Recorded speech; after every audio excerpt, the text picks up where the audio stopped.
On arrive ensuite à une dernière question qui est bien cette fois de Yaya, qui me demande comment faire pour faire apparaître le vaisseau sanguin sur les biceps.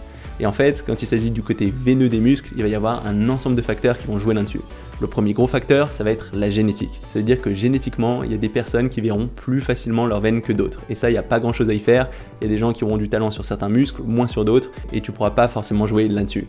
Ensuite, le deuxième gros facteur sur lequel tu peux jouer, et qui est peut-être le facteur le plus important, ce sera ton taux de masse grasse.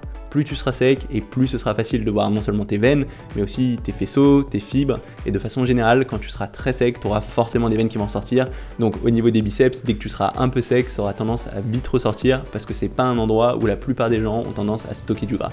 Donc c'est le deuxième gros point, essayer d'être le plus sec possible. Et enfin, le troisième point, c'est essayer d'avoir un maximum de masse. Parce que plus tu seras massif, plus il y aura le muscle qui va pousser sous cette veine, et plus cette veine, elle aura tendance à être apparente.